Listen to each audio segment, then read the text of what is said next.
أكبر الله أكبر الله أكبر الله أكبر. بسم الله الرحمن الرحيم.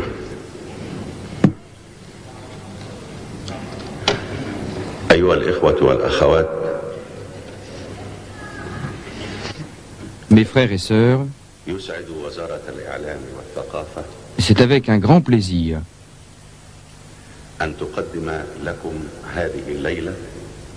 que le ministère de la Culture et de l'Information souhaite la bienvenue dans le cadre d'une série de conférences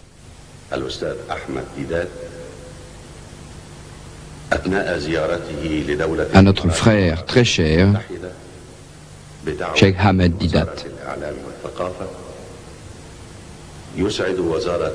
Nous le connaissons déjà à travers le petit écran des Émirats Arabes Unis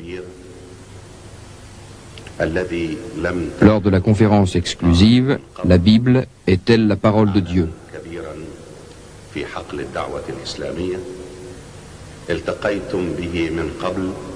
Cette assemblée n'avait jamais eu auparavant le privilège de l'accueillir. ومن قبل ذلك التقينا به من خلال شاشة تلفزيون دولة الإمارات العربية المتحدة التي انفردت. Je vous prie de m'excuser, je retarde la venue du grand maître, mais cela ne durera que quelques instants.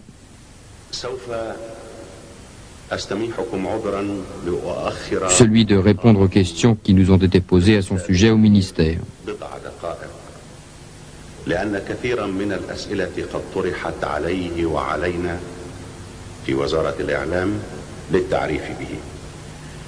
كثيرون تصوروا أنه Quelques-uns ont cru qu'il était un prêtre converti à l'islam et que le secret de ses connaissances de la Bible résidait en cela. فتحول إلى الإسلام وأن السر في دراسته العميقة وحفظه للإنجيل يعود إلى ذلك. ولكن الأخ En fait, M. Ahmed Deedat est né musulman, ولد مسلما de parents et grands-parents musulmans. ومن أجداد المسلمين وهو D'origine hindoue, من أصل هندي de Bombay plus précisément, ورحل إلى جنوب أفريقيا عام émigré en Afrique du Sud en 1927. 1927. Il déclare en toute modestie وكل تواضع لست خريج « Je ne suis diplômé d'aucune université. Tout ce que j'ai accompli à ce jour علمية est un effort personnel إليه هو باجتهاد الشخصي que j'ai dû soutenir بالتحديات التي واجه en bon musulman مسلم face aux défis du monde extérieur. في جنوب أفريقيا يبلغ عددها حوالي Nous ne sommes que 2% de musulmans en Afrique du Sud, noyés au milieu d'un monde non islamique. يافع. كان المبشرون دائما Pendant sa jeunesse, يلتقون به les missionnaires n'ont cessé de solliciter les frères musulmans pour les convertir au christianisme. ومن هنا C'est à partir de là qu'il a pu commencer à étudier la religion et ainsi défendre ses idées et contre-attaquer. Il est unique par sa méthode وهو مجال الدراسات et il a beaucoup aidé dans l'étude comparative des religions. Il en a fait désormais sa spécialité. في مجال الديانات L'unique diplôme dont notre éminent est titulaire والدرجة العلمية الوحيدة est celui de professeur, الكبير attribué par Sa Majesté le roi Faisal d'Arabie Saoudite. من المملكة العربية السعودية كينج فيصل أوورد درجة أستاذ أستاذ أما هذه Après cette brève introduction sur notre grand invité de ce soir, أما لقاء الليل laissez-moi vous donner le thème qu'il abordera. هل متأسف الموضوع Le Coran, القرآن miracle des miracles. المعجزات و the subject is Quran the miracle or a miracle of miracles. الآن أترككم Mes frères et sœurs, dans quelques instants, nous allons avoir le plaisir d'accueillir notre grand ami, Cheikh Ahmed Deedat. En attendant, j'invite Monsieur le docteur Abdul Monem Balat, qui fera de son mieux pour nous traduire la conférence. Le frère Ahmed Deedat nous a demandé de ne pas interrompre la traduction. Nous lui avons demandé de traduire paragraphe par paragraphe afin de faciliter la compréhension d'une part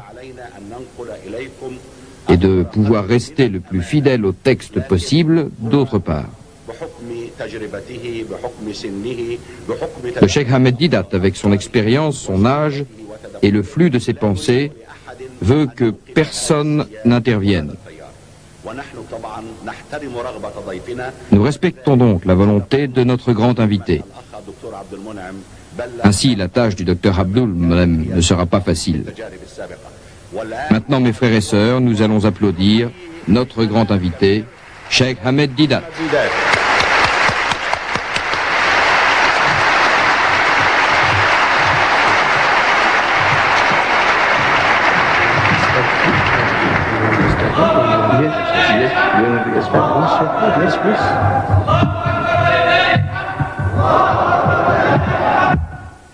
أعوذ بالله من الشيطان الرجيم بسم الله الرحمن الرحيم وقالوا لولا أنزل عليه آيات من ربه قل إنما الآيات عند الله وإنما أنا نذير مبين أولم يكفهم أنا أنزلنا عليك الكتاب يتلى عليهم إن في ذلك لرحمة وذكرى لقوم يؤمنون صدق الله العظيم. Monsieur le Président, mes chers frères et sœurs, le sujet est le Coran, miracle des miracles. Je viens de lire du Coran. Par la suite, j'expliquerai ce verset et ce qu'Allah le Très-Haut dit au sujet des miracles. Mais laissez-moi vous expliquer ce qu'est un miracle. Qu'est-ce qu'un miracle? Un miracle, c'est une impossibilité. Quelque chose qui dépasse l'entendement humain, l'effort humain. Par exemple, l'un d'entre nous, au cours de cette rencontre, tombe inconscient et expire. On appelle un docteur qui confirme le décès de cette personne. Un autre docteur est aussi appelé pour donner son opinion. Il confirme également la mort de cette personne, emporter le corps et préparer les funérailles. Mais arrive alors un homme qui se consacre à Dieu, qui voit l'homme mort, le cadavre. Il dit « Koum bismillah » éveille-toi, lève-toi, au nom de Dieu. Et la personne se lève, vivante et en bonne santé. Alors nous disons, c'est un miracle, parce que c'est une impossibilité certifiée par deux docteurs qui sont supposés ne pas avoir menti. Un miracle. Et supposez que l'homme était mort depuis 3 jours et mis à la morgue. Après 3 jours, quelqu'un vient, le corps étant devenu dur comme de la pierre, il frappe sur la caisse et dit « Koum bismillah » lève-toi au nom de Dieu, et l'homme sort de chez les morts, de la morgue. Nous disons que c'est un plus grand miracle, c'est une plus grande impossibilité. Mais après que le corps a été enterré, qu'on a mis le corps dans la tombe,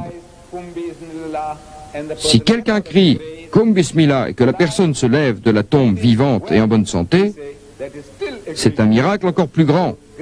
Plus c'est impossible, plus le miracle est grand. J'espère que tout le monde pourra accepter une telle définition. Dans ce sens, le Coran est un miracle d'éloquence. En effet, vous savez, les nations avant l'islam avaient déjà reçu des prophètes. Et l'humanité avait tendance à demander des preuves par des actes surnaturels. Moussa, paix sur lui, le saint prophète Moïse, le type de miracle qui lui a été attribué était proche de la magie. Il se trouvait parmi des magiciens en Égypte. Alors il a dû affronter ces magiciens et Dieu lui a donné un miracle pour les confondre. Pharaon, croyant que Moïse n'était qu'un magicien comme un autre, fit venir ses propres magiciens pour une joute. Les magiciens égyptiens avaient des baguettes magiques, des bâtons magiques. Et quand ils les jetaient par terre, ils devenaient tous des petits serpents magiques. Dieu le Très-Haut avait déjà donné à Moïse, paix sur lui, l'occasion de s'entraîner avec sa canne sur la montagne. Alors il savait quoi faire. Il la jeta et la canne se transforma en un serpent. Et ce serpent avala tous les petits serpents des Égyptiens. Et Moïse, paix sur lui, ramassa alors son serpent qui redevint une canne. Les magiciens égyptiens réalisèrent que ce n'était pas de la magie, ni de l'hypnotisme, ni du mesmérisme. Parce que pour hypnotiser quelqu'un, il faut jeter un sort. Il faut montrer à quelqu'un ce qui n'existe pas, ou créer une illusion. En jetant des baguettes, on peut faire en sorte que les baguettes ressemblent à des serpents, en jetant un sort. Mais ici, toutes les petites baguettes ont disparu. Déshypnotiser aurait signifié que les serpents redeviennent des baguettes. Mais non, ces baguettes-ci ont disparu dans un serpent. Et ce serpent est redevenu une canne. Et cette canne est redevenue, comme avant, un plus grand miracle. Les magiciens égyptiens ont admis que ce n'était pas de la magie, mais quelque chose de supérieur, un vrai miracle de la magie. Donc, Allah donne des miracles en fonction de la mentalité des gens. Des gens avec un esprit magique, on leur oppose de la magie supérieure, de la vraie magie. Issa, paix sur lui, Jésus-Christ, quand il apparaît sur la scène, vient chez des gens qui étaient de grands médecins. Beaucoup parmi eux étaient de merveilleux médecins. Donc Dieu lui donne le pouvoir de guérir l'aveugle de naissance. Celui qui est devenu aveugle par balle ou par accident ou par infection, c'est tout à fait différent. Dieu lui donne le pouvoir de guérir l'aveugle de naissance et les lépreux, et il rend la vie aux morts, il les revivifie. Bismillah, au nom de Dieu. C'était des types de miracles pour pouvoir aborder les gens. Le prophète Mohammed, que les bénédictions et la paix de Dieu soient sur lui, vient parmi les gens qui étaient fiers de leur langue. Leur langage était leur fierté, leur éloquence, leur poésie. Il disait, nous sommes un peuple éloquent, nous sommes les Arabes, et le reste du monde est adjam, muet. Entrons en compétition, ils se vantaient. Nous, les adjam. Dans votre langue, combien de mots, de synonymes avez-vous pour le mot at? Peut-être une demi-douzaine. Vous voyez, nous en avons 100 dans notre langue. Et combien de mots, de synonymes avez-vous pour insi? N'importe qui pouvait répondre une demi-douzaine. Vous voyez, dans ma langue, nous en avons 100. Nous sommes un peuple éloquent et vous, vous êtes muet, adjam. Donc, quand vous allez chez un tel peuple, le plus grand miracle qu'il donne est le Coran. La première chose est que la langue du Coran, au premier abord, dépasse les gens. Les plus intelligents réalisaient que ce n'était ni de la poésie, ni de la prose, mais quelque chose au-delà de leur compréhension. Et ces gens ont accepté ce fait. Mais laissez-moi vous dire ce qu'un non-musulman, des non-musulmans, peuvent dire du Coran et de son éloquence. A.J. Bell, un Anglais qui a traduit le Saint-Coran en anglais, dit dans sa préface, « Chaque fois que j'entends psalmodier le Coran, c'est un étranger qui a juste étudié l'arabe. L'arabe n'est pas sa langue maternelle. Et il dit, chaque fois que j'entends psalmodier le Coran, cela veut dire, joliment récité, c'est comme aller écouter de la musique. Et le rythme de cette mélodie fluide La descente répétée et les coups insistants du tambour, ce sont comme les battements de mon cœur. On ne peut pas s'empêcher de respirer plus fort sur les ondulations du Coran. Le révérend Buster Smith, un missionnaire chrétien, qui a écrit un livre sur Mohammed, le mohammédanisme, dit dans son livre sur notre prophète, paix sur lui et sur le Saint-Coran, lui-même illettré, un roumi, sachant à peine lire et écrire, il a été l'auteur d'un livre. Nous ne sommes pas d'accord. Le prophète, que les bénédictions et la paix de Dieu soient sur lui, n'est pas l'auteur du livre. Mais il dit, selon sa croyance, que Mohammed, paix sur lui, est l'auteur de ce livre. C'est un poème, un code de loi, un livre de prière et une Bible tout à la fois. Et aussi la référence jusqu'à nos jours pour un 6e de toute la race humaine. Un miracle. Un miracle dans la pureté du style, dans la sagesse et la vérité. C'est un miracle revendiqué par Mohammed, un miracle renouvelé tous les jours, l'appelle-t-il. Un miracle vraiment, sans aucun doute, c'est un miracle. Et lui-même certifie que c'est vraiment un miracle. Et Dieu attire votre attention. Ceci, je vais le lire dans le Saint-Coran, sourate de l'araignée, chapitre 29. Dieu dit, et ils disent, pour les complices, s'il n'y avait pas un signe, un miracle, une mujiza, donné par son Seigneur, c'est une demande. Ils avaient entendu parler des miracles de Moïse, ils avaient entendu parler des miracles de Jésus, maintenant ils veulent une performance similaire du prophète de l'islam. Ainsi, par exemple, ils demandaient au prophète Mohammed un numéro remarquable. Ils pensaient se moquer de lui. Ils disaient, regarde Mohammed, tu dis que tu es un prophète de Dieu, pourquoi ne fais-tu pas de miracle? Comme les prophètes anciens, comme cette montagne d'Uhud, un peu plus loin que la Mecque, pourquoi ne la changes-tu pas en or? Alors nous saurions que tu es un vrai homme de Dieu. Ou élève une échelle jusqu'au ciel, monte dessus et rapporte-nous un livre. Alors, nous admettrons que tu es vraiment un messager de Dieu. Ou fais couler un fleuve dans le désert, alors nous croirons que tu es quelqu'un auquel nous pouvons nous fier. Et ils disent, en réponse à cela, Allah lui fait dire,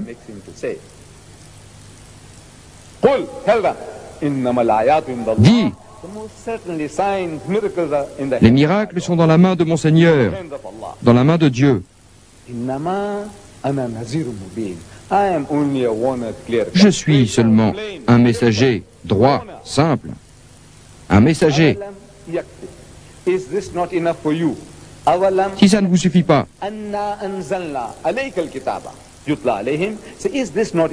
à toi, un ummi, qui ne sait ni lire ni écrire, tu leur répètes le livre.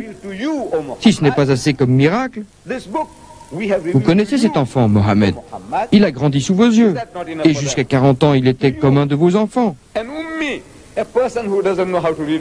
Vous connaissez tous ses faits et gestes, tout ce qu'il a fait. Vous savez tout de lui.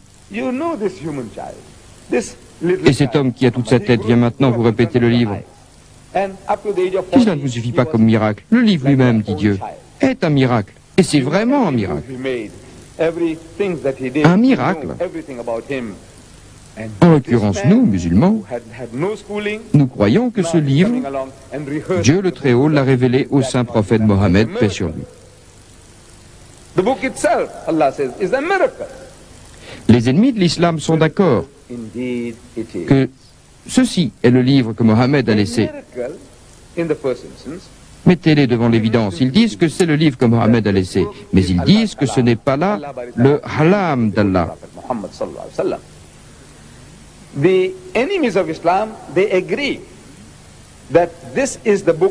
C'est l'intelligence de Mohammed, un homme très brillant. Ainsi, ils disent il était un Ummi, une personne instruite. J'admets que oui, mais n'était-il pas un homme intelligent, un homme éloquent, un grand penseur? Ah, vous êtes bien d'accord, il l'était. Il était exceptionnellement bon. Il était honoré. Ils ajoutent, voyons, pourquoi n'aurait-il pas su ressasser cette belle langue, ce qu'il a entendu autour de lui, la ressortir comme ça, comme une révélation? C'est lui qui a fait ça. Allah a témoigné lui-même pour leur répondre.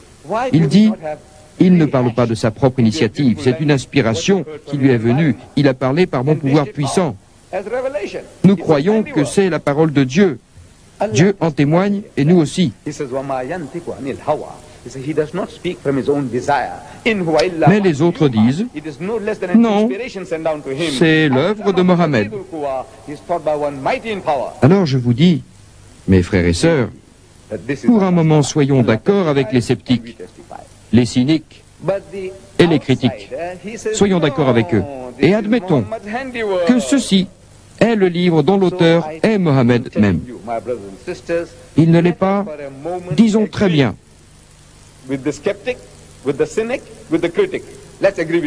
Donc vous dites que ceci est la production de Mohammed. Ils vont dire que oui. Alors je veux maintenant que vous admettiez avec moi que c'est le travail d'un seul homme. L'effort personnel d'un seul homme.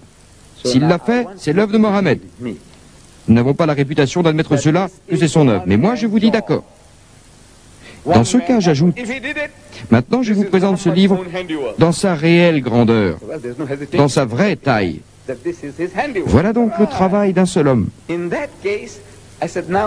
avez ici une œuvre que vous dites être la parole de Dieu, la Bible. Cette Bible consiste en l'Ancien Testament, qui est le livre des Juifs, et le Nouveau Testament. L'Ancien et le Nouveau ont été mis ensemble par les chrétiens. Le Vieux et le Nouveau ensemble. Cette encyclopédie, appelée la Bible, il y a 66 livres dedans. On pourrait appeler des sourates. Dans le Coran, il y a 114 sourates. Eux, ils ont 66 livres, grands ou petits. Mais ces 66 livres ont 40 auteurs différents. C'est eux qui le disent. 40 personnes différentes ont écrit sous la forme de manuscrits. Quelle que soit leur forme, on les a rassemblés dans un grand livre. 40 personnes différentes ont écrit et ont été rassemblées pour faire ce livre. Et ceci est la production d'un seul homme. Si c'en est une,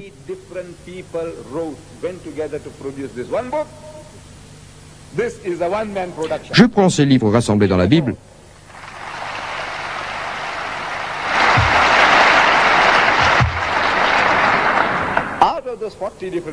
Le plus grand écrivain, l'écrivain le plus prolifique de tous, se nomme Saint Paul.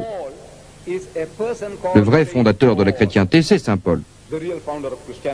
Ce Saint Paul a écrit plus de 50% des livres du Nouveau Testament. Il y a 27 livres dans le Nouveau Testament, et de ces 27, Paul en a écrit 14, plus de 50%.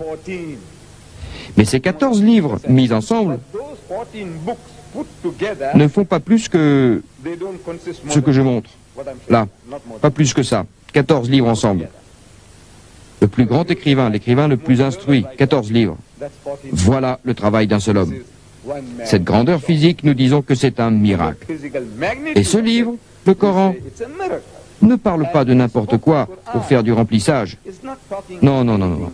C'est de la matière très concentrée, écrivant à l'humanité sur tous les aspects de la vie, résolvant tous les problèmes pour l'éternité dans tous les domaines.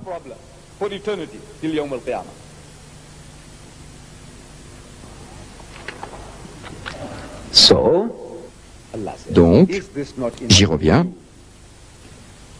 Allah dit, n'est-ce pas assez pour vous que ce livre ait été donné à cet homme, un Ummi? Mais alors, que dire du contenu de ce livre? Vous savez, dans ce livre, le Coran, quelques-unes de ces choses que je vais vous démontrer, le sujet est si vaste qu'il faudrait plusieurs conférences pour nourrir, pour couvrir le sujet. Et je ne veux pas vous retenir jusqu'à minuit ou jusqu'au petit matin. Je ne peux pas. Mais rien que sur la loi, je peux parler ici jusqu'à 1 ou 2 heures du matin, mais je ne crois pas que ce soit bien, ni pour vous, ni pour moi, de faire une telle chose. Alors, je vais devoir couper beaucoup de choses, car moi, qui ne suis pas un spécialiste, je peux vous citer 12 de miracles différents dans le Coran. Les savants peuvent vous citer 100 de choses miraculeuses dans le Coran. Moi, un amateur, je peux vous en citer 12. Et je n'irai pas toutes les chercher ce soir. Mais je vous en donnerai quelques-unes. Numéro 1. Le concept de Dieu le Très-Haut. Vous savez, nous connaissons Allah par ses attributs. Et Dieu les donne dans son livre. Nous n'avons pas à les créer, ces attributs, à les concocter nous-mêmes pour dire ce qu'est Dieu. Il nous dit ce qu'il est. Il est Al-Rahman, Al-Hamim, il est Al-Malik, il est Al-Qudus, il est Al-Salam, il est Al-Mumin, il est Al-Mu'amin, il est Al-Aziz, Al-Akbar, Al-Mutakhabir. Il les donne. Allah les donne dans son livre. 99 beaux qualificatifs. Comme autant de jalons. 99 attributs dans toute leur gloire consacrée. Allah un grand lustre, Allah un nom propre, Allah 99 attributs et un nom propre, Allah. Ça fait 100. J'ai demandé à des gens instruits, des docteurs, des hommes de loi, des philosophes, quand j'en rencontre, dites-moi maintenant, j'aimerais savoir de votre bouche combien d'attributs croyez-vous pouvoir donner à Dieu. Allez, essayez. Essayez. Ils répondent, eh bien, il est notre Père qui est dans les cieux. Oui. Il est le Père aimant. Oui. Ne soyez pas timide. Quoi que ce soit, allez, n'importe. Il est juste, oui. Il est saint, oui. Il est miséricordieux, oui. Allons. Vous savez, le plus intelligent d'entre nous, le plus intelligent de l'humanité, le plus instruit d'entre nous, ne peut pas dépasser la 12. Il ne peut pas, avec toute son instruction. Imaginez plus d'12 d'attributs. Avec tout son savoir, il ne peut pas. Moi, j'ajoute, vous voyez ce Ummi, si tant est qu'il ait fait ce travail lui-même, il vous en donne 99. On me répond oui, mais Mohammed est un génie. Et un génie peut faire 10 fois mieux que moi. Il l'admet. C'est un génie. Et pourtant, ce n'est pas la parole de Dieu. Un génie peut faire 10 fois mieux que moi, je le concède. C'est Mohammed, un grand homme, et pas un prophète. Il n'est pas un envoyé de Dieu. Je dis d'accord. Maintenant, regardez.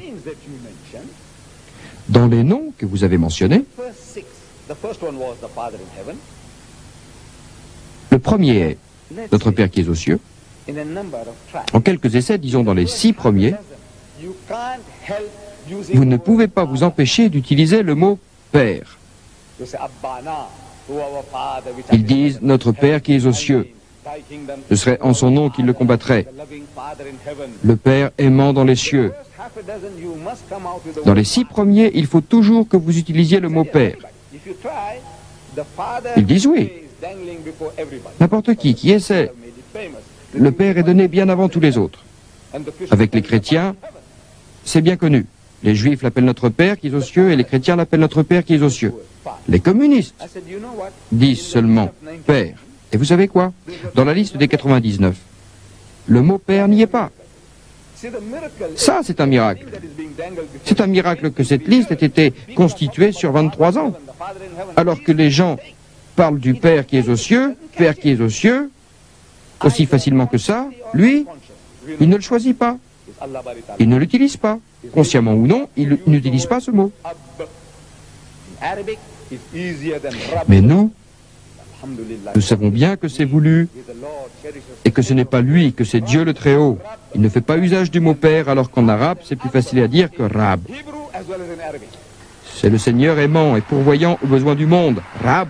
Rab, c'est plus facile. Rab en hébreu, tout comme en arabe.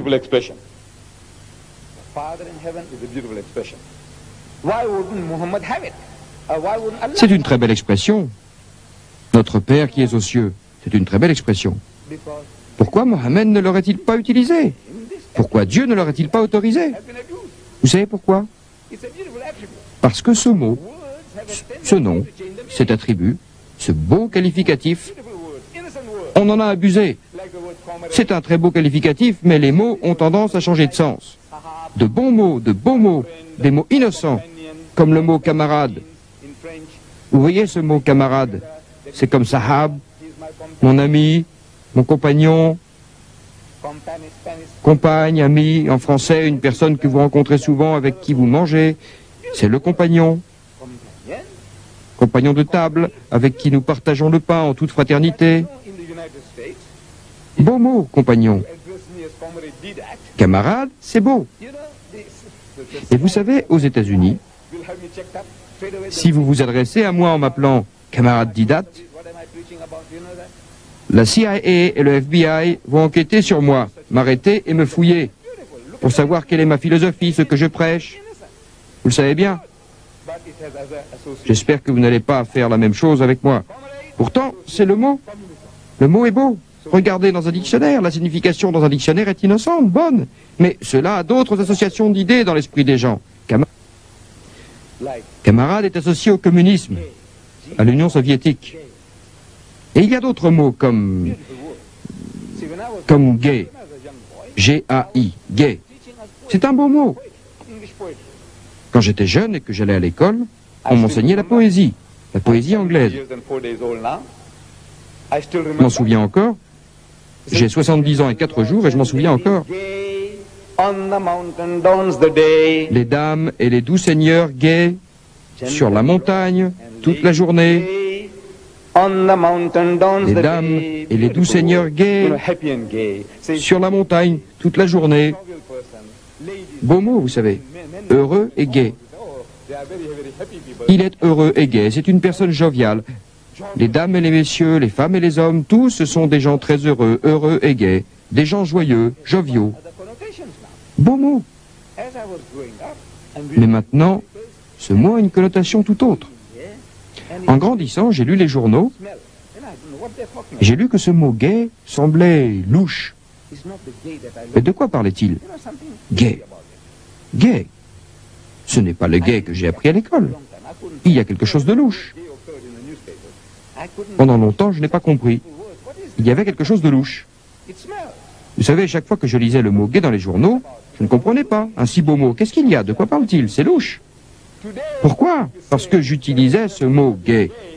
Aujourd'hui, si vous dites que le président de l'Assemblée est heureux et gay, vous savez ce que ça veut dire? You see, innocent word. Vous voyez, des mots innocents, de beaux mots, ont une toute autre connotation. Dieu dit dans le Coran,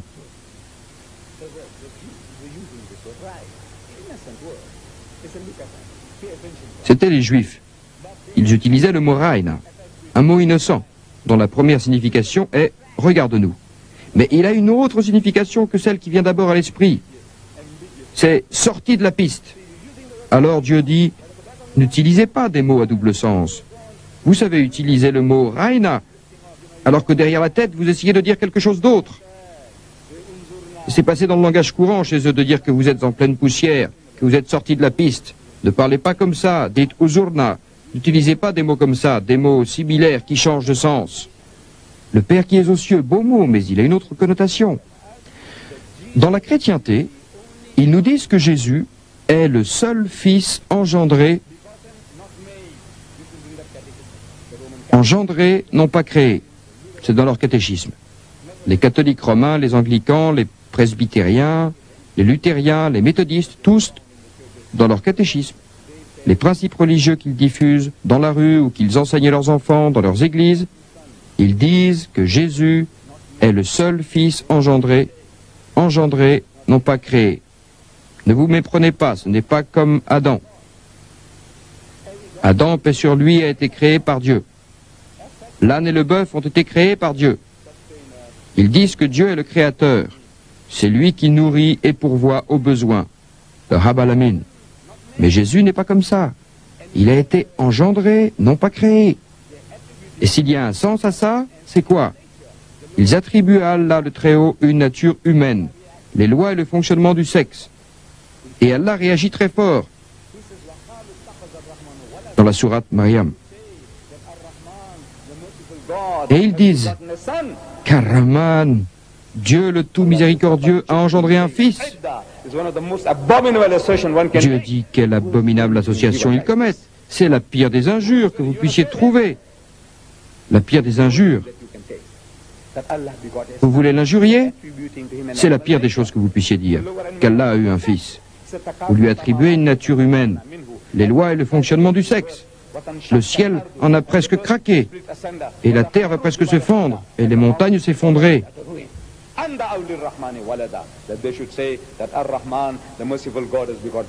Lorsqu'ils disent Rahman, Dieu le tout miséricordieux a eu un fils, la pire des injures que vous puissiez dire, au point que le ciel ressent cette injure. Vous les musulmans, si le ciel avait des sentiments comme vous, le fait d'entendre ce mot prononcé le ferait craquer.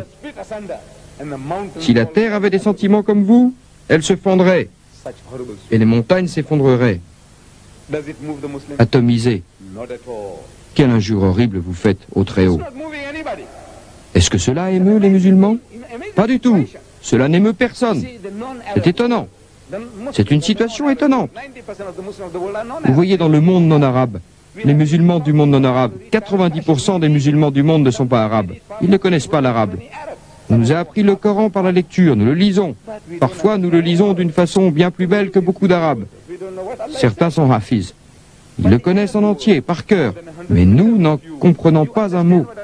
Nous lisons bien ces mots, mais nous ne savons pas ce qu'ils veulent dire. Mais le monde arabe, vous êtes plus de 100 millions, comprend ce qu'il dit, ce qu'il lit, de quoi il parle. Et ça n'émeut personne. Ça, c'est une situation étonnante, une chose étonnante. Si n'importe qui d'entre vous, vous rentrez chez vous, et votre mère vous dit, le type d'à côté m'a insulté, comme ceci. Je ne dirai pas les mots, vous savez quoi. Le type là a insulté votre mère. Ou votre femme vous dit, tu sais, le type d'à côté, il m'a traité de tous les noms. Je vous le demande, pouvez-vous encore manger?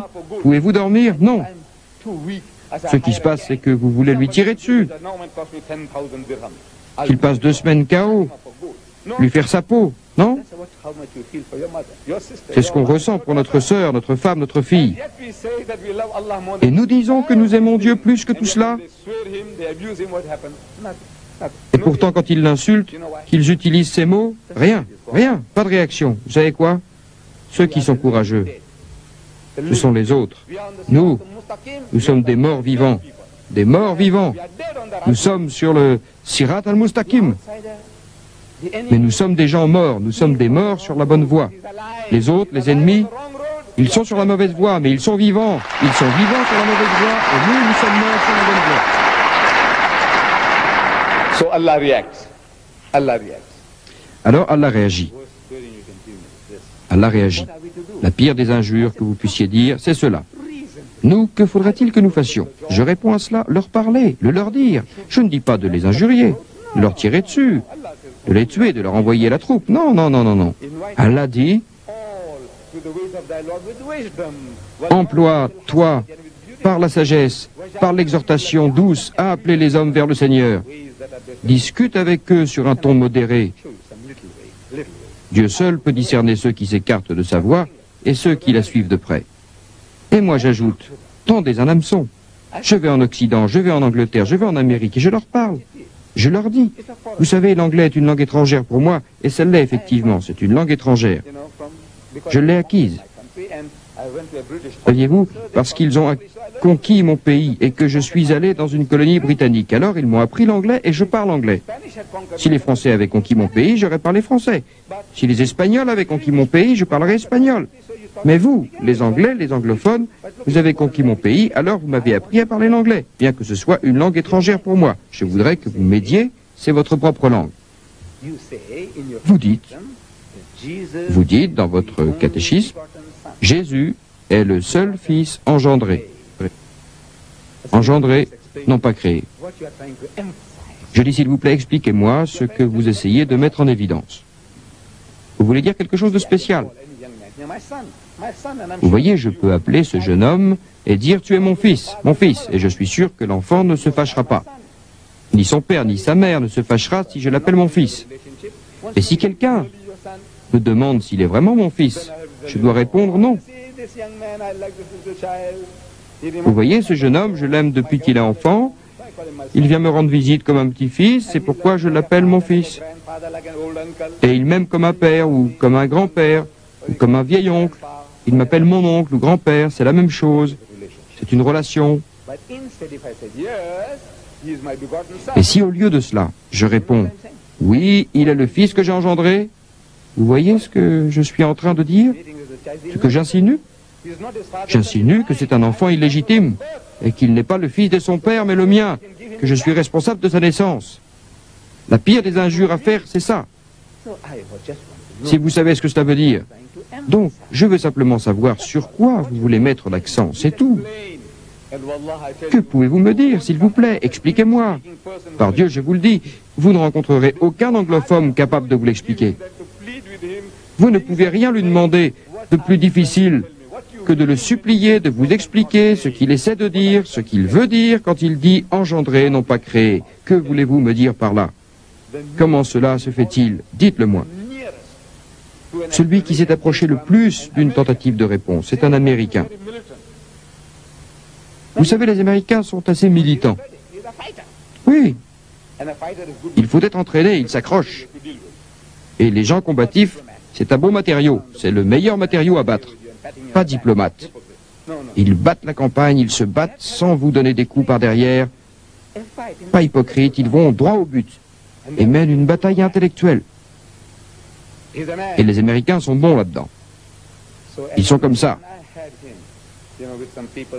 Cet Américain, je l'ai rencontré alors qu'il visitait la mosquée. Il se trouve que j'étais avec d'autres dans la plus grande mosquée de l'hémisphère sud, dans ma ville, à Durban. J'ai discuté avec lui, et quand nous avons abordé le sujet, je lui ai posé la question, puisque je l'avais déjà posée, mais que personne ne savait y répondre. Je lui ai demandé à cet Américain, que voulez-vous dire quand vous dites engendrer, non pas créer? Voulez-vous bien m'expliquer? Il a dit oui, cela veut dire qu'il descend de Dieu. Quoi? Il dit, je ne veux pas dire cela, mais puisque vous me demandez ce que cela veut dire, je vous le dis.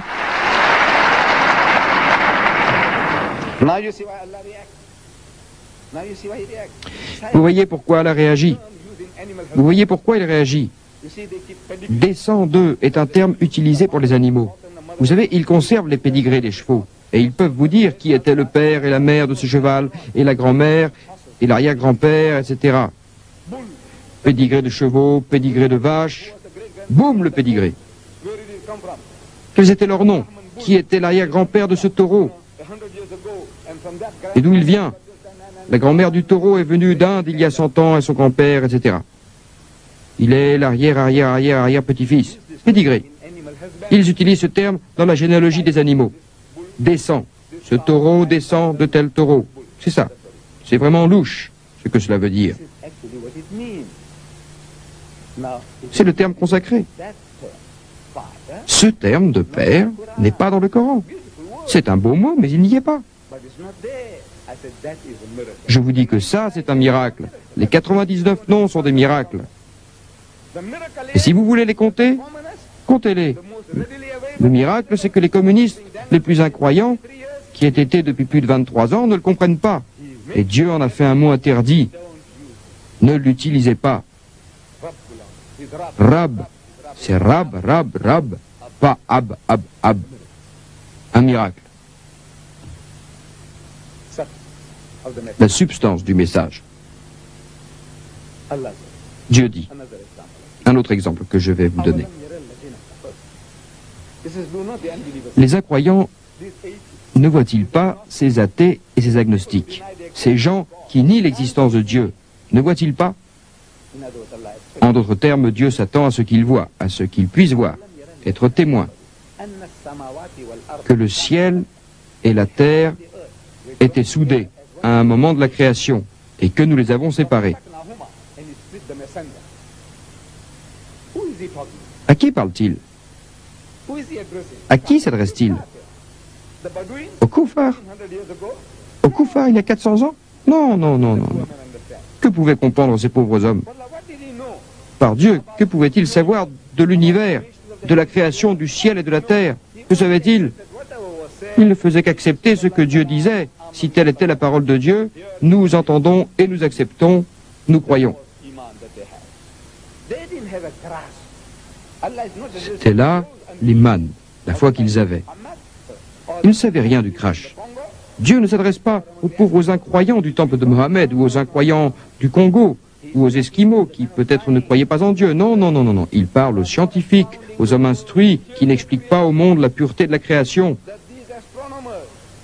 Que ces astronomes avec des télescopes puissants qui regardent l'espace et analysent les mouvements dans le ciel et qui vous en parlent comme s'ils l'avaient fait, comme si c'était eux qui avaient voulu assembler tout cela et qui avaient conçu l'appareil, qui l'avaient mis en marche, l'appareil de l'univers. La façon dont ils en parlent, c'est comme si c'était eux qui l'avaient fait. Les gens aussi importants, avec autant d'instructions, disent que cet univers a commencé à exister par un Big Bang, il y a des milliers d'années. Ce qu'ils observent, ils remarquent que les corps célestes s'éloignent d'un lieu unique, quelque part, et vont s'éloignant de plus en plus et dans toutes les directions, loin, loin, loin, comme un ballon, quand vous le gonflez. Il devient de plus en plus gros, c'est quelque chose comme cela qui se passe dans le ciel.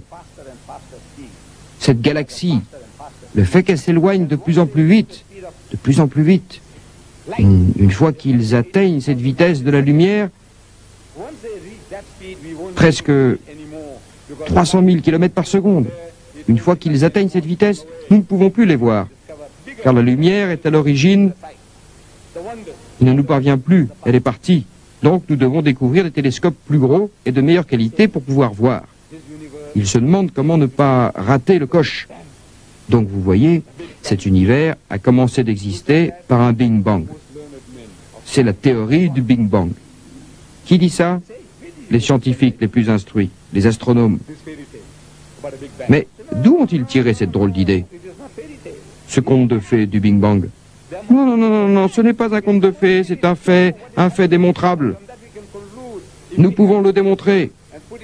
Vous montrer ce qui arrive et de là, nous pouvons tirer des corollaires. Si nous avions une caméra et que nous la mettions dans l'univers, ici, pour voir ce qui se produit et qui ne reviendra pas, les corps qui sortent, le ballon, si on pouvait le dégonfler, on verrait qu'il reviendrait au point initial. Donc, il y a eu un Big Bang.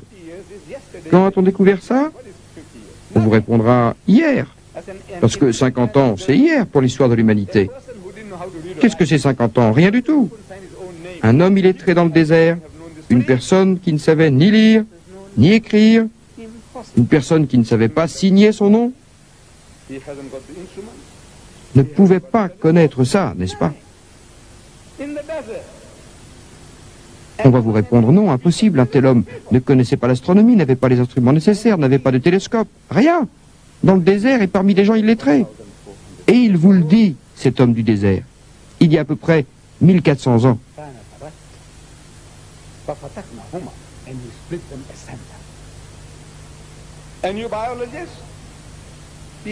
Et nous les avons séparés. Et vous doutez encore? Il y a des gens qui étudient les mononucléaires, les micro-protozoaires, les amibes. Ils disent, vous savez, la vie au début était dans la mer, dans l'eau. Sans cette eau, pas de vie. Et ils ajoutent, regardez, nous regardons en arrière dans le temps, dans l'espace. C'est comme ça que la vie a commencé. Dans le temps, quand l'eau était une masse, il ne pouvait rien y avoir de vivant ici. Tout était en ébullition et il a fallu des millions d'années. Les niveaux d'eau montaient et descendaient, le niveau d'eau montait et descendait, refluant, et la vie a commencé. Ça a pris des millions d'années, des germes, des protovies, et tout cela a commencé. À un moment, il n'y avait rien, et tout a commencé. D'où la vie est-elle venue? On dit que c'est de l'eau. Alors, une action chimique, le soleil a joué son rôle, et la vie a commencé. Comment avons-nous découvert cela? Hier. C'était il y a 50 ans, c'est hier dans l'histoire de l'humanité. Et un homme illettré dans le désert ne pouvait pas connaître ça. Non, non. Écoutez. Et il a fait de l'eau toutes choses vivantes.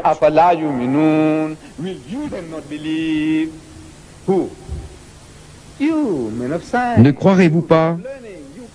Qui? Vous, les scientifiques, vous, les gens instruits, vous, les koufars, les athées, les agnostiques. Pourquoi ne pouvez-vous pas croire que ce n'est pas son œuvre personnelle, mais que c'est Allah qui parle?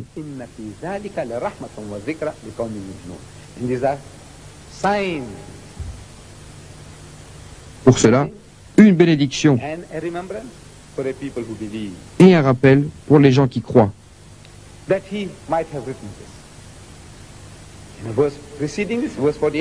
Concernant le fait qu'il ait pu l'écrire lui-même, dans la sourate l'araignée, chapitre 29, il dit: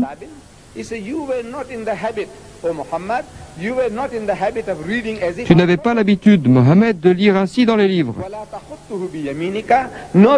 Et tu n'écrivais pas de ta main droite. Auquel cas, ces discours auraient été vains. Ces discussions sur la place du marché auraient pu les faire douter, mais Mohammed n'était pas un homme instruit. Ils auraient dit: vous voyez, il est allé dans une université, et maintenant il vous raconte tout ça. Il triche. Oui, on aurait pu avoir des doutes s'il était allé à l'école, s'il avait eu des connaissances, une compréhension des sciences. Rien de tout ça. Allah te montre qu'il t'a choisi pour t'envoyer lire des prophéties aux gens. C'est surprenant. Il choisit une nation complètement ignorante. Dans toute l'Arabie, il n'y avait même pas une demi-douzaine de gens capables de lire ou d'écrire. Dans toute l'Arabie, cette nation était illettrée jusqu'à la moelle. Et il a choisi un prophète illettré. Vous savez pourquoi? C'est pour vous prouver que c'est ma parole, que c'est moi qui parle.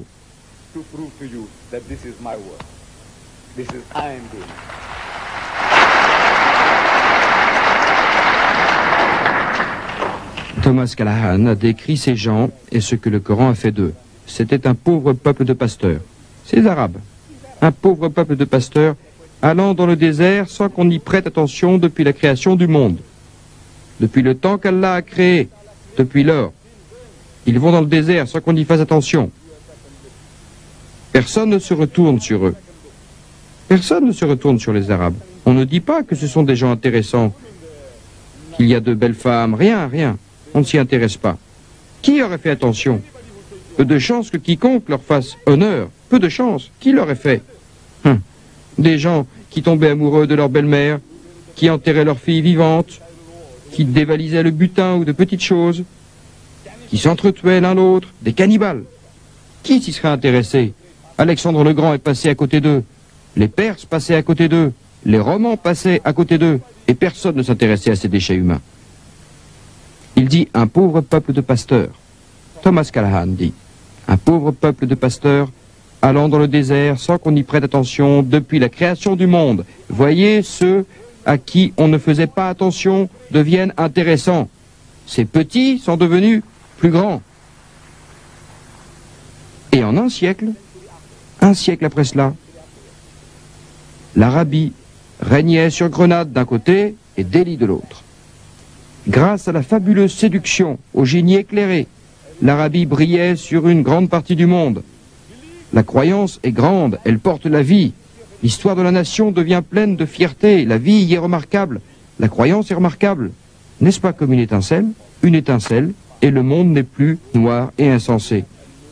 Et voilà que le sang surgit et explose plus loin, très haut dans le ciel, de Delhi à Grenade. Grâce à quoi? À ce livre de valeur. Ces pasteurs et conducteurs de chameaux, un de leurs cousins, un juif, écrivant un ouvrage de médecine, mais il a son idée.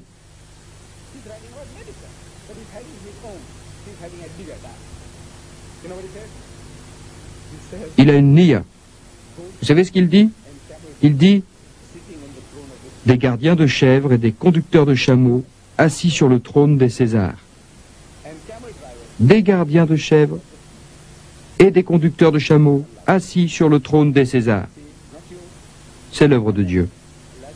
Vous voyez, ce n'est pas vous. Vous ne pouvez pas faire cela. Allah vous humilie.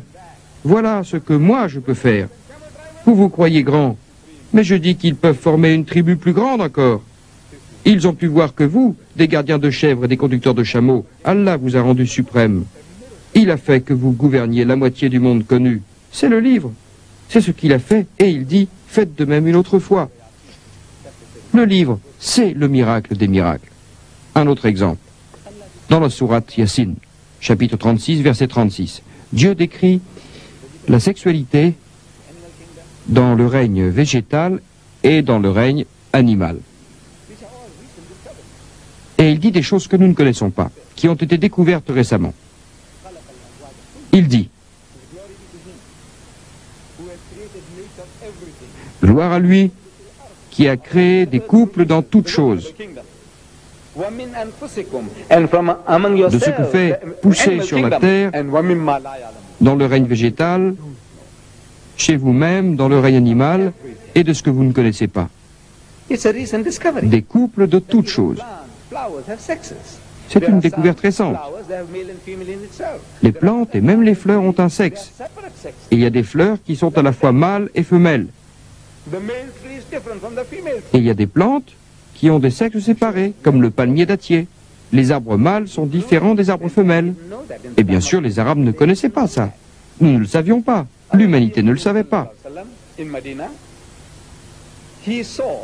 Au temps du prophète, on ne le savait pas. Et quand le prophète à Médine a vu des Arabes, dont certains étaient des enfants, des petits-enfants, il s'est approché d'eux. Ils étaient en train de prélever des fleurs de l'arbre mâle pour les greffer sur l'arbre femelle. Et le prophète leur a demandé, il a demandé à ces gens pourquoi ils faisaient cela. Ils ont dit qu'ils ne savaient pas pourquoi, mais qu'ils avaient vu leur père le faire. Ça, c'était la grande explication à toutes les superstitions. Pourquoi faites-vous de ça? Nous avons vu notre père le faire. Faites-vous quelque chose qui vaille la peine? Eh bien, nous avons vu notre père le faire. À cela, Dieu dit, et si vos pères étaient des fous ignorants, ressemblant à de la superstition, vous prenez une plante, vous la greffez sur une autre plante, cela ressemble à de la superstition.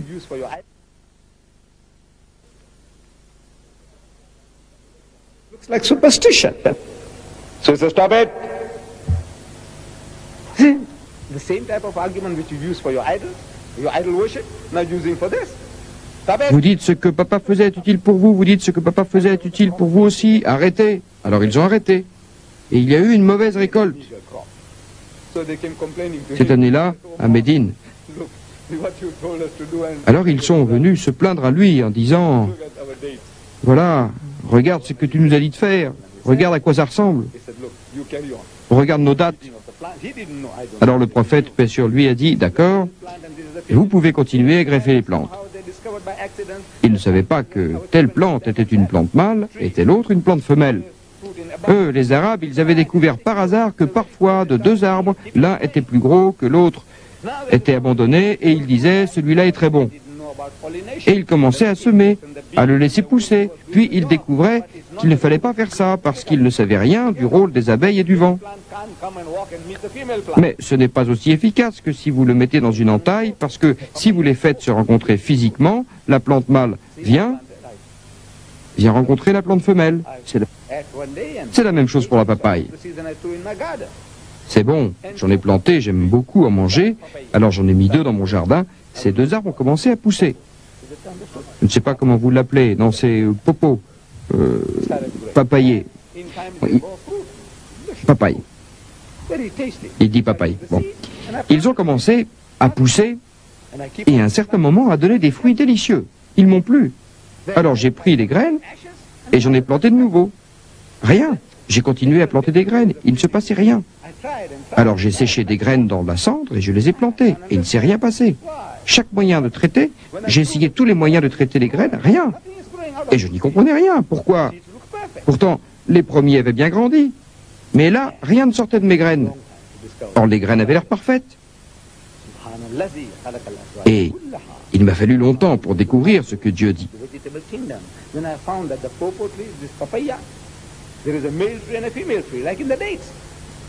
Et j'ai trouvé que ces arbres à papaye avaient des arbres mâles et femelles, comme les palmiers dattiers.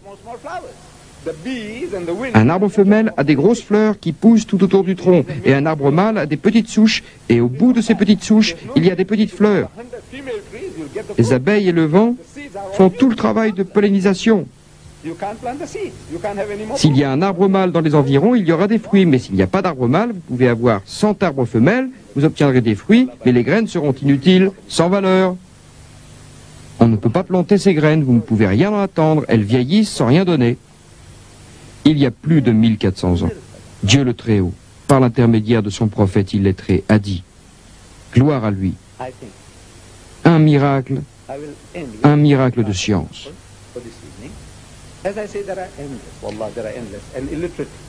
Je pense que je vais en terminer avec ce dernier exemple ce soir, car je l'ai dit, les exemples sont infinis. Un prophète illettré, même un simple amateur comme moi, je peux vous citer ceci, je peux vous dire que ce livre de Dieu est un miracle de journalisme. C'est un miracle par Dieu d'embryologie. Toutes les informations qu'il vous donne, de psychologie, regardez-les. À chaque homme de science, je dis, regardez ceci, regardez ce livre. Analysez du point de vue de la science particulière que Dieu vous a donnée. Et voyez, c'est un miracle à tout point de vue par Dieu. Remarquez-le, le miracle des miracles. Donc, j'ai dit le journalisme. C'est une chose que j'ai découverte par hasard. La plupart des choses, je les ai découvertes par hasard, mais ces hasards n'en sont pas. Allah, qu'il soit glorifié, crée les opportunités. Si vous avez les yeux bien ouverts, quelqu'un en parlant vous donne la clé pour découvrir quelque chose. Quelqu'un vous montre quelque chose et vous découvrez autre chose parce que vous y êtes disposé. Je vis à l'extérieur de Durban, à peu près 30 km. Et chaque matin, je prends une route qu'on appelle la route de la plage, une route qui longe une corniche au bord de la mer vers Durban. Maintenant, il y a une autoroute et je ne prends plus cette route en corniche, cette route qui longe la mer. Je prends l'autoroute parce que ça va plus vite par l'embranchement nord pour aller à mon travail. Donc, sur l'ancienne route, je me souviens très très bien qu'à un carrefour, il y avait un vendeur de journaux, les journaux du matin. Et il affichait les titres. Chaque matin, une nouvelle affichette. Il voulait vendre ses journaux. Et tout en conduisant, je lisais les gros titres.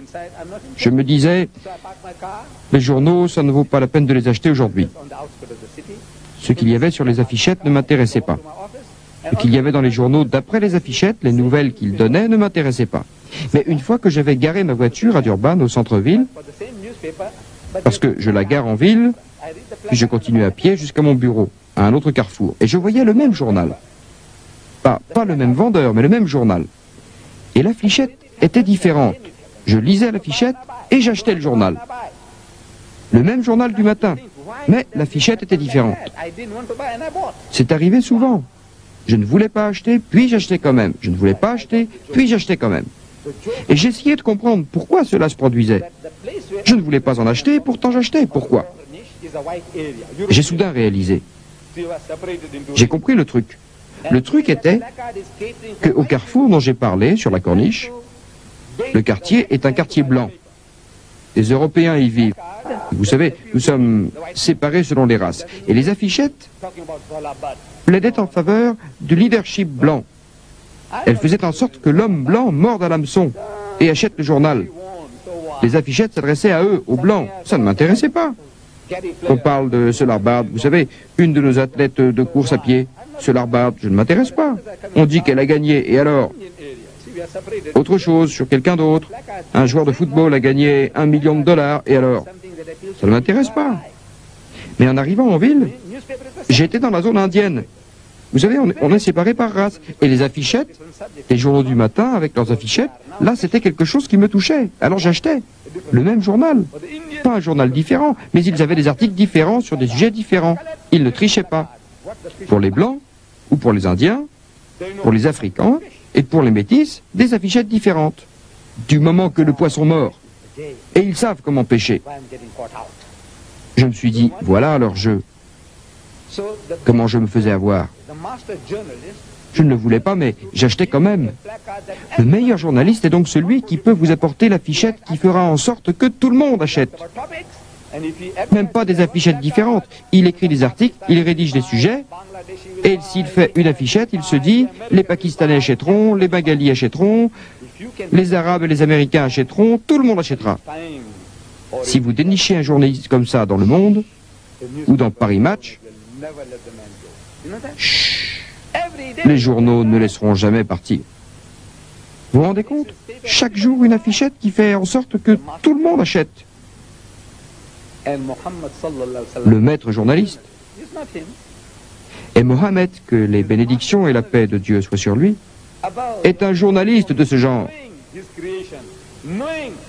Pas lui en fait, mais le maître journaliste qui a l'omnipotence et l'omniscience, qui connaît cette création, qui sait comment vous appâter, comment vous attraper, comment attirer les gens vers ce livre.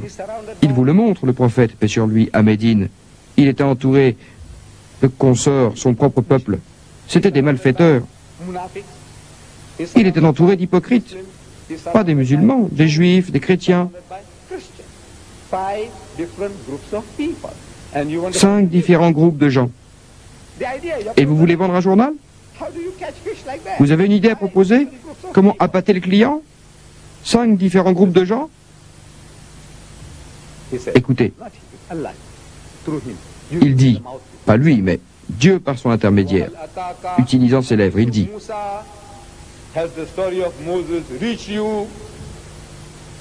l'histoire de Moïse t'est-elle parvenue? Réfléchissez, c'est une affirmation. Et les Juifs veulent savoir en entendant ça. Que sait-il de Moïse, quoi? Voyons comment il va se ridiculiser. Et les chrétiens disent, allons, il veut labourer le même champ. Et les malfrats veulent savoir ce que les Juifs et les chrétiens vont lui faire. Et les musulmans assoiffés veulent savoir ce qu'il y a concernant Moïse. Chacun est attiré. Chacun veut acheter. Chacun veut savoir de quoi il s'agit. Et il dit, quand il vit un feu, ça c'est le journalisme, de l'action, de l'image. On peut visualiser la scène.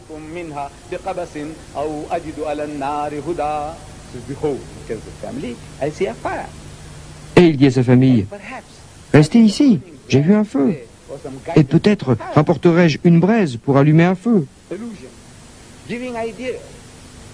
Une allusion qui nous donne une idée.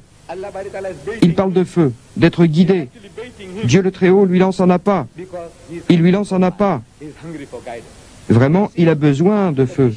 Il a besoin d'être guidé.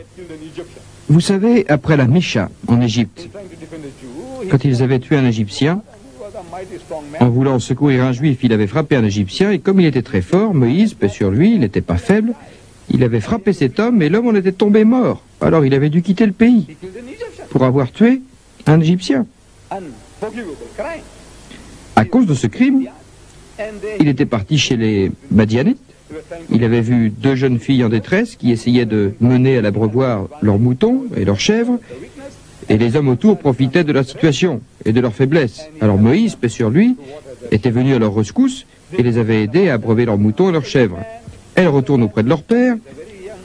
C'est un très jeune homme, très jeune, de bonne présentation, il a bon cœur, tu sais, si on pouvait l'avoir avec nous, ce serait un grand avantage. Amenez-le-moi. Et Jéthro, Shoyab, passe un contrat avec Moïse, paix sur lui. Il lui dit, tu sais mon fils, nous avons besoin d'un coup de main pour quelque temps, et si tu restes avec nous, si tu travailles pour moi pendant 7 ans, je te donne ma fille en mariage. Sa main, tu l'obtiendras. Oh, la proposition est stricte. Et il accomplit le travail pendant 7 ans, et il obtient la main de sa femme, peut-être encore quelques années, et il devient père, sa femme a eu des enfants, et maintenant il s'ennuie. Lui qui était un citadin, qui vivait au palais, le voilà dans le désert avec des moutons et des chèvres pendant 10 ans, 14 ans. Il s'ennuie, il veut partir. Alors il dit à son beau-père, voilà père, il faut que je parcours le monde et que je travaille à mon compte.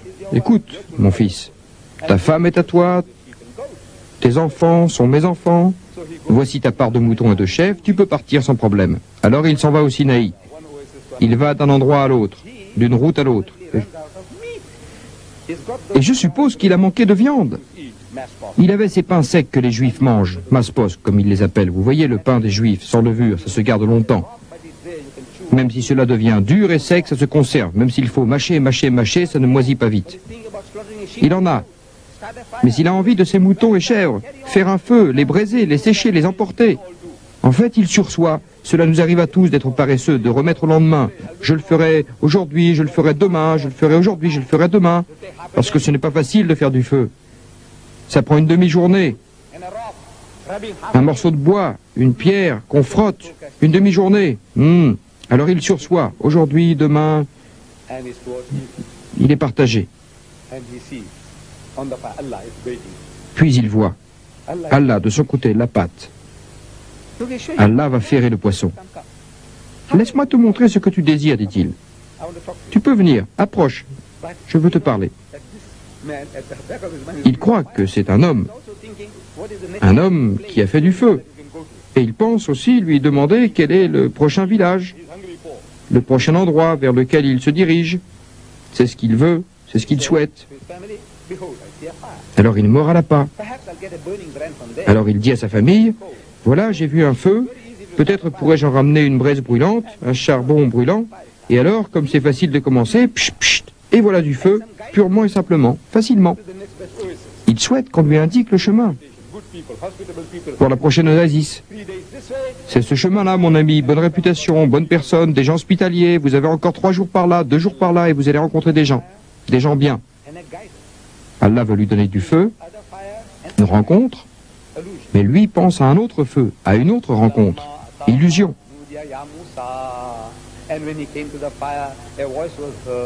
Et quand il s'approcha du feu, on l'appela « Oh Moïse,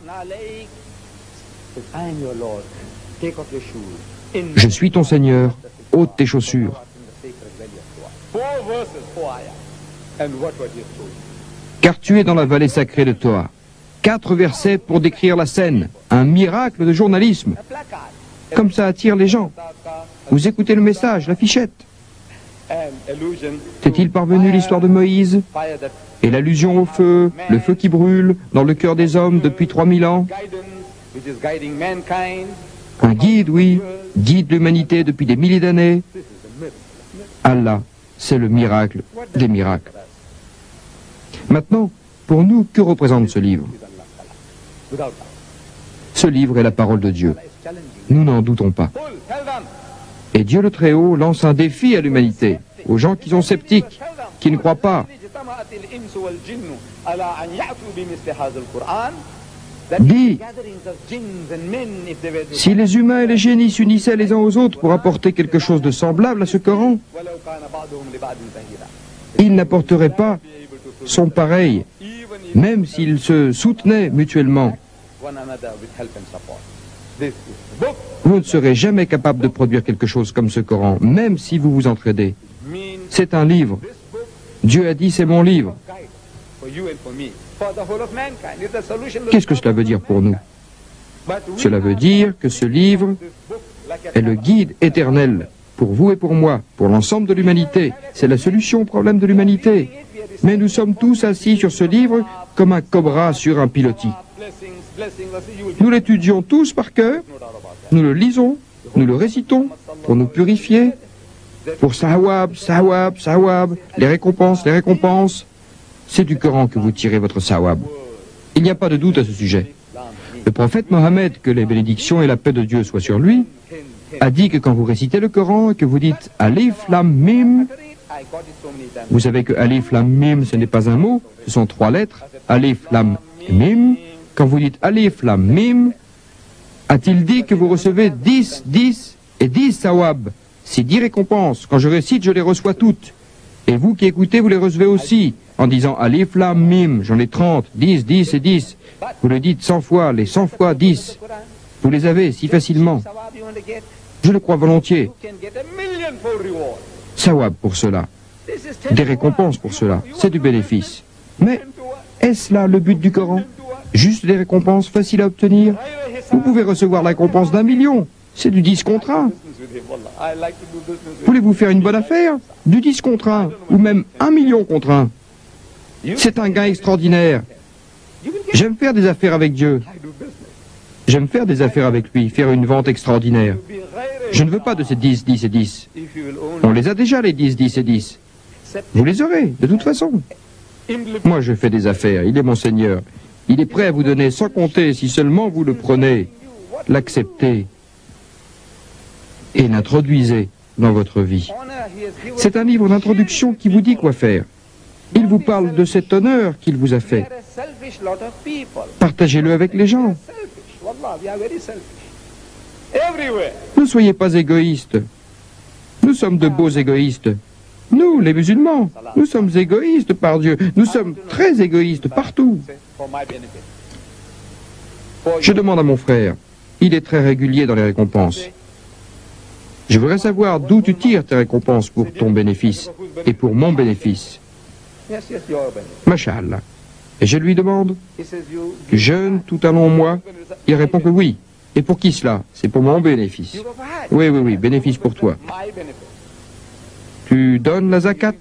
Oui, pour qui? C'est pour mon bénéfice. Tu fais la prière? Oui, pour qui? C'est pour mon bénéfice.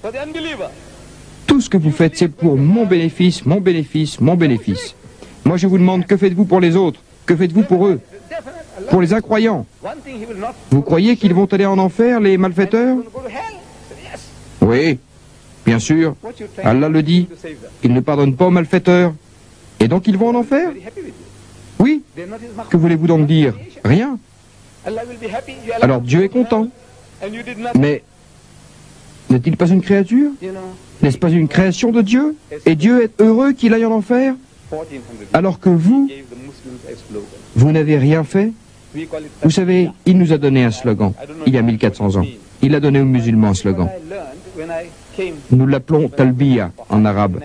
Je ne sais pas très bien ce que cela veut dire, littéralement, mais c'est ce que j'ai appris quand je suis venu, quand je suis allé au Hajj en 1983. J'entendais les mots, vous savez, ce que les gens disent quand ils tournent autour de la Kaaba.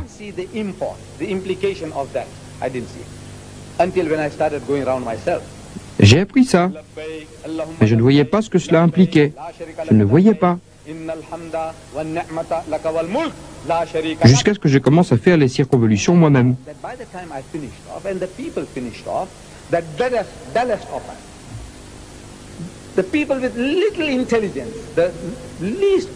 Et j'ai découvert, quand j'ai eu fini et quand les gens ont eu fini, que le plus petit d'entre nous, le moins intelligent parmi nous, quand il a terminé, il connaît bien les derniers mots. La sharika lak, la sharika lak, la sharika lak. Qu'est-ce que c'est? On dit à Dieu qu'il n'a pas d'associé, pas de partenaire, qu'il n'a pas d'ego, qu'il n'y a rien qui lui ressemble. C'est ce qu'on dit, la sharika lak. Mais ce n'est pas vrai. Ce n'est pas vrai.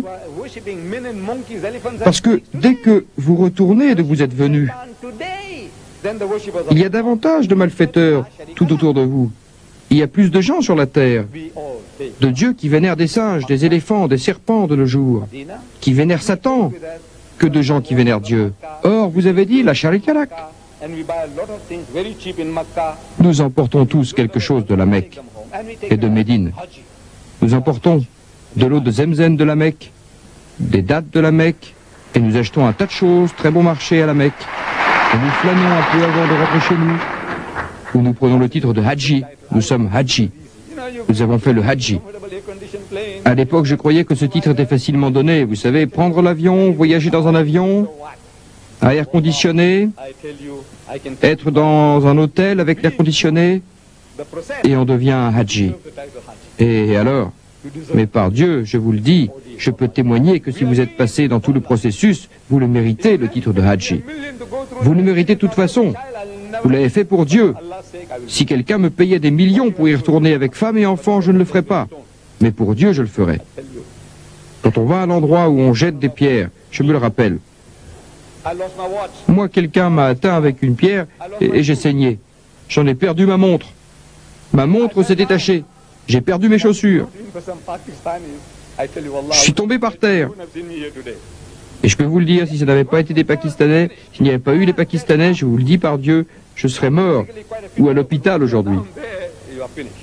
Parce que quand on tombe, on ne peut pas se relever. Je peux vous dire que si vous tombez là-bas, c'est fini pour vous. Ce sont des Pakistanais qui m'ont aidé. Et j'ai aussi perdu 1000 $, qui étaient dans une grosse ceinture que je portais. Tout en cash. Et ils sont sortis. Un peu avant, le jour avant, ce matin-là, j'étais sorti et j'ai vu quelque chose. Là, chut, nous sommes allés sur la route. Ma femme, ma fille et moi. Et j'ai vu des gens comme s'ils étaient sur du feu. Des gens, vous savez, qui étaient en train de charger, vous savez, comme les taureaux. Des gens qui se tenaient les uns aux autres et qui se frayaient un chemin au milieu des autres, en poussant. Et je me suis demandé pourquoi il fallait aller jeter des pierres sur des bornes alors qu'il y avait tous ces satans humains autour de moi. Par Dieu, des satans tout autour. Alors nous avons battu en retraite. Mais nous devions passer de toute façon par tout le processus qui fait à Hadji, qui fait de toi un Hadji. Alors nous avons fait une seconde tentative, et c'est lors de cette seconde tentative que tout ça est arrivé. Nous ne l'aurions pas fait pour 1 million, mais pour Allah nous l'avons fait. C'est pourquoi je dis que je mérite bien le titre de Hadji, ok? Ne perdons pas de temps à parler de moi. C'est ça que nous ramenons, un peu d'eau, des dattes, des marchandises et un titre. Mais la talbiya, cette talbiya, vous avez dit la sharika lak, c'est le slogan. Les Nations Unies ont différentes commissions, et chaque année, elles se fixent un slogan. C'est l'année de l'eau, épargnez-la, utilisez-la, mais n'en abusez pas. Ou c'est l'année des personnes âgées, vivre dans un asile n'est pas notre destin. Votre mère, quand elle vieillit, ne la mettez pas dans un asile pour personnes âgées. C'est l'année de l'arbre, chaque fois qu'il propose une résolution aux Nations Unies, tout le monde, où qu'il soit, parle de la même chose. L'eau, l'eau, l'eau, les arbres, les arbres, les arbres, les gens âgés. C'est le propre des slogans. Mettez-les en exécution. Depuis 1400 ans, nous crions la sharika lak, la sharika lak. Et nous la laissons derrière nous, en partant. La chose que nous sommes supposés emporter avec nous, nous la laissons en arrière. Et nous rentrons avec des dattes et de l'eau de zenzen. Oui, parce que partout vous allez en Inde, vous les Hadjis, ou vous les Pakistanais, ou en Occident, où que vous alliez, aussi en Afrique du Sud. Les gens sont des malfaiteurs. Dans toutes les directions, malfaiteurs. Adieu. Vous et moi, nous sommes supposés les combattre. La sharika lak, vous êtes supposés leur dire la sharika lak. Dieu n'a pas d'associé, ne lui associez personne. C'est votre boulot. Nous sommes supposés le faire. Nous sommes supposés nous tenir sur la place du marché et travailler pour Dieu. Notre prophète, que les bénédictions et la paix de Dieu soient sur lui. Prenez exemple sur lui. Il avait l'habitude de se retirer au mont Hira, au mont de la lumière, avant sa mission prophétique. Parfois seul, parfois avec son épouse, la mère des croyants. Il passait des jours et des semaines à méditer, à communier avec le Tout-Puissant. Ce qui s'y passait réellement, les détails, je ne les connais pas. Je ne connais pas les détails de son expérience vécue. Ce n'est qu'après qu'il a commencé sa mission prophétique que nous avons des détails. Ce n'est qu'après sa nubuwa que nous avons des détails. Mais ce qui s'est passé entre lui et son Seigneur, je ne sais pas. Quoi qu'il en soit, le 27 Ramadan, ne commencez pas à me questionner concernant le 27, c'est la date généralement acceptée, le 27 Ramadan, alors qu'il avait 40 ans, Dieu lui a envoyé son ange, lui a envoyé Djibril. Et à cette occasion, il lui a commandé dans sa langue maternelle, Igra, c'est-à-dire lis, ou récite, ou répète. Mais notre prophète, que les bénédictions et la paix de Dieu soient sur lui, est un illettré. Et il répond en disant, c'est un témoignage du fait qu'il ne savait pas lire. Il dit, je ne suis pas instruit. Alors l'ange de Dieu lui commande une seconde fois de lire, Igra, à nouveau, et il plaide. Il est terrifié. La troisième fois, l'ange de Dieu dit, lis au nom de ton Seigneur qui t'a créé. Parce qu'en arabe, ce mot Igra veut dire, ce que tu dois faire est de répéter. On t'a dit Igra, il faut le comprendre comme lire, réciter, répéter. Et il répète les mots. Lis au nom de ton Seigneur ou de celui qui prend soin de toi, qui a créé l'être humain d'un caillot de sang. Il dit, lis et ton Seigneur est plein de générosité. Il dit, lui qui a enseigné l'usage de la plume. Et il dit, sweating all over. dit qui a enseigné à l'être humain ce qu'il ne savait pas. His dear wife, Ummul Mu'minin, Khadijatul Et Kubra, dès que l'ange est says, parti, cover me up, cover me up. il reste terrifié, When he gets out, transpirant de partout. Il court à la maison, à 5 kilomètres au sud, but retrouve la mère des croyants, he didn't go back to the mountain. Khadija, et lui dit « Couvre-moi, couvre-moi ». This is his example.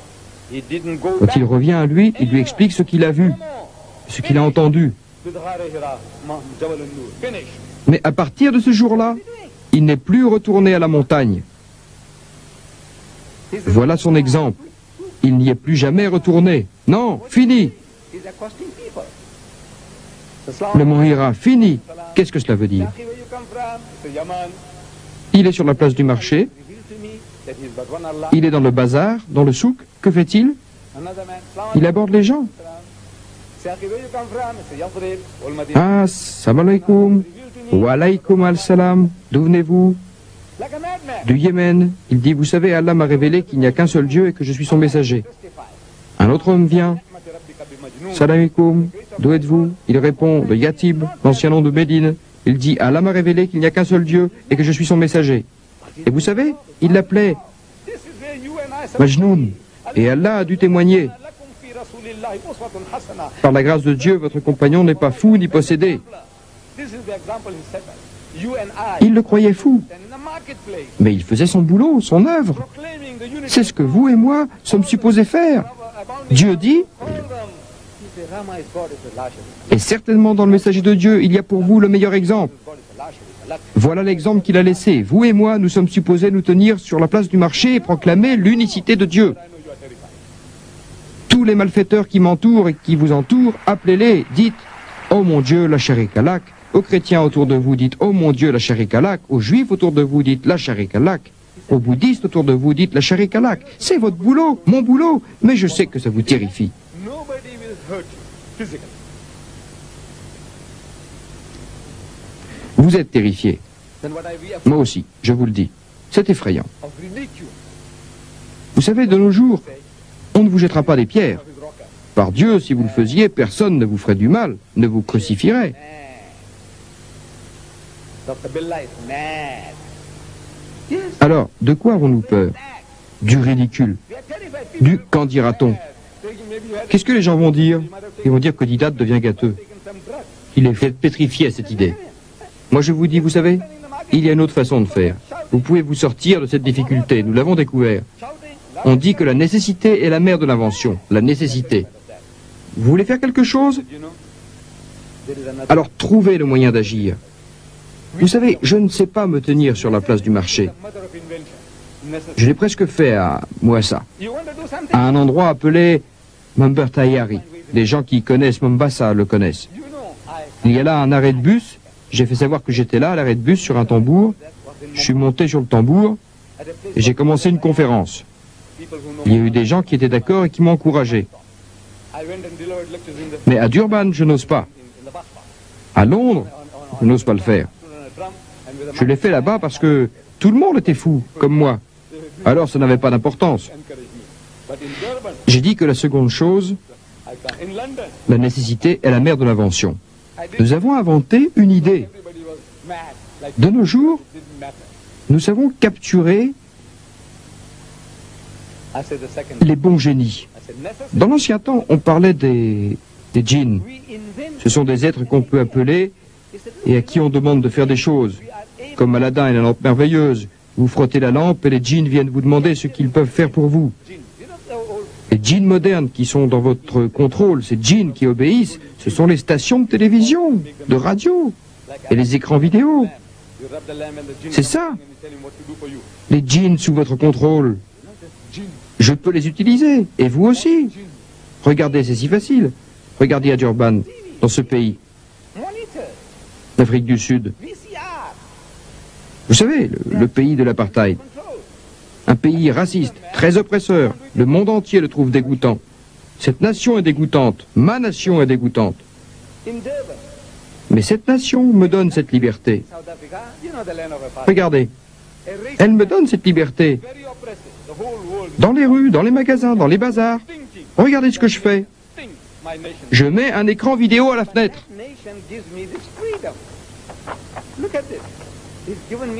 24 heures sur 24, je laisse faire ce travail.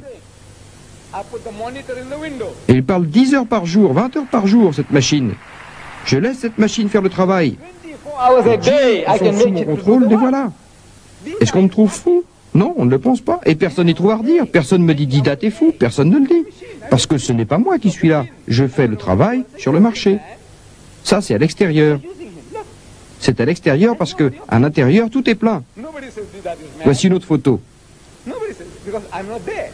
À l'extérieur, les musulmans et non-musulmans écoutent le message que j'ai enregistré. Et ils écoutent le message. À l'intérieur de la boutique,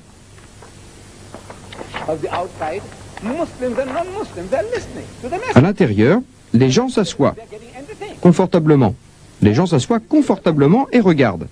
À l'intérieur, ils regardent la même chose, sur un écran vidéo à l'intérieur de la boutique, et un écran vidéo à l'extérieur. Quand à l'intérieur il n'y a plus de place, on peut regarder de l'extérieur. Vous voyez, il y a tellement de façons d'arriver à ses fins, si on le veut vraiment. Oui, là, dans ce pays, qui détériore sa propre société, dans ce pays raciste, nous utilisons la mosquée comme appât. Vous savez, Dieu le Très-Haut a appâté le prophète Moïse, paix sur lui, avec un feu. Nous aussi, nous appâtons les gens pour qu'ils viennent à la mosquée. Pourquoi? Ils croient qu'ils vont voir quelque chose d'amusant dans la mosquée. Ils ne savent pas la différence entre une mosquée et un temple. Quand on les invite à visiter la plus grande mosquée de l'hémisphère sud, ils pensent à un temple. Ils croient que c'est un synonyme de temple. Le temple hindou. Alors, ils croient qu'ils vont trouver un jardin de singes, d'éléphants, de serpents, quelque chose comme ça. Une dame anglaise qui se promenait, quand elle est venue à la mosquée et qu'on lui a fait visiter, a dit, vous savez, je m'attendais à trouver un drôle de musée oriental, un alapak, ce qui veut dire qu'un singe est le dieu le lundi, un éléphant le mardi, un serpent le mercredi, tous les dieux ainsi à la suite l'un de l'autre. Mais à la place, dit-elle, j'ai trouvé la vérité. Une autre dame, africaneur, toute gracieuse, a amené sa fille un jour de vacances scolaires. Elle a regardé tout autour, d'un air déçu. Que cherchait-elle en venant? Elle a demandé où étaient les vaches. Les vaches, Baccarat, les vaches qui donnent du lait. Des vaches. Je lui ai demandé quoi, madame? Vous avez perdu vos vaches? Non, non, non, non, non. Mais j'ai promis à ma fille qu'elle enverrait. Je lui dis, vous n'êtes pas venu au bon endroit. Elle dit, mais je lui avais promis. Je dis, madame, est-ce ma faute si vous lui avez promis de lui montrer des vaches dans une mosquée? J'ai dit, non, non, non, non, vous pouvez voir des vaches. Mon propre peuple, mon propre peuple. Par Dieu, c'est bien mon peuple. J'ai dit, suivez la route, à quelques kilomètres de la mosquée. Suivez la route, il y a le plus grand temple d'Afrique du Sud. Et vous y verrez tout ce que vous voulez voir. Des vaches, des singes, des éléphants, des serpents, tout. C'est mon peuple. Ils me ressemblent. Nous parlons la même langue. Ils ont le même nom que moi. Vous savez, Morarji Desai, vous connaissez ce nom? Il était le premier ministre de la plus grande démocratie du monde. C'est mon oncle maternel. Nous l'appelons Mamou. Il boit sa propre urine 6 à 8 fois par jour. C'est ma nation. J'en ai pas honte. Grâce à Dieu qui m'en a fait sortir, ça j'en suis fier. Il y a des Arabes, vous savez, grâce à Dieu, qui sont venus dans ma région, qui ont parlé à mon peuple. Ils étaient venus faire du commerce, et il s'est fait que mes ancêtres ont dit, vous êtes des gens bien, nous voulons devenir comme vous. Ils ont répondu, c'est facile, donnez votre main, et mes ancêtres ont tendu la main et sont devenus musulmans. S'il n'y avait pas eu les Arabes, l'urine de vache coulerait encore sur moi. Oui, c'est pour ça que mon père, chaque fois qu'il rencontrait un Arabe quand il était jeune, lui serrait la main, la lui embrassait, et je devais embrasser la main de chaque Arabe. Mon père me rappelait, s'il n'y avait pas eu ces gens, nous serions encore comme nos cousins. Voilà, il cherche donc les vaches dans la mosquée. Il cherche un spectacle. C'est une occasion à saisir. Grâce à Dieu, c'est une bonne occasion pour leur expliquer. Il n'y a pas de meilleur endroit pour transmettre le message qu'à la mosquée. C'est pour cela que nous faisons de la mosquée une attraction. Et alors, un Africain, un homme qui est méprisé en Afrique du Sud, le plus oublié des êtres, au bas de l'échelle, en Afrique du Sud, cet Africain parle aux enfants européens, blancs, juifs et chrétiens. Il leur parle de l'unicité de Dieu. Vous savez, ils ne sont pas venus pour ça, pour une leçon de théologie. Ils sont venus là pour s'amuser, avec une connaissance superficielle de l'islam. Et nous faisons notre boulot. Si vous voulez faire du boulot, par Dieu, je vous le dis, il y a de multiples possibilités. C'est à vous de le faire, chers frères et sœurs, et nous avons besoin de votre aide pour mener l'action à bien. Commencez à ouvrir votre bouche. Partagez le savoir que Dieu vous a donné, et en cela, il n'y a pas besoin d'être un expert. Si vous connaissez un seul fait concernant le prophète, paix et bénédiction de Dieu sur lui, et il le dit lui-même, transmettez le message le concernant. Même si vous ne connaissez qu'un verset, qu'une seule chose, transmettez-la. Parlez seulement de cette chose. Parlez, parlez, parlez. Et Allah vous donnera plus. C'est le secret de l'apprentissage. Donnez ce que vous avez, et Allah vous en rendra l'équivalent et plus.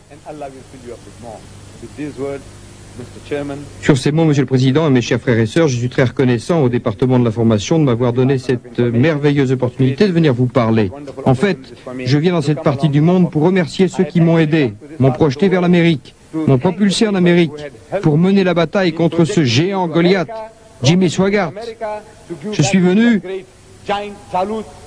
Jimmy Swaggart, I had come along. C'était la vraie raison de ma venue dans cette partie du monde. Mais dès que je rentrerai, je cesserai toute activité. Parce que dès que je vais quelque part, vous savez comment c'est. Monsieur Didat, nous vous voulons à la radio. Monsieur Didat, vous allez faire une télé. Monsieur Didat, venez nous parler. Ce sont mes principales occupations. Je n'y peux rien. Mais à partir de maintenant, je dois planifier. Je le dis en commençant, je ne pourrai pas aller à la mosquée. Je pars d'ici, on ne me laisse pas en paix à l'hôtel où je suis descendu, alors immédiatement après, si les gens veulent bien me permettre de partir le plus vite possible, il y a une voiture qui m'attend pour m'emmener je ne sais combien de kilomètres d'ici, à Dubaï. Et là, si je fais encore une conférence, je devrais fuir mes fans. Vous savez, j'aime ça, ça me plaît, mais c'est trop pour cette vieille machine que je suis. Vous savez, j'ai 70 ans et 4 jours maintenant. Alors, j'espère que vous aurez un peu plus de pitié pour moi et que vous me permettrez de sortir calmement et de traverser Dawa. Abdulillah.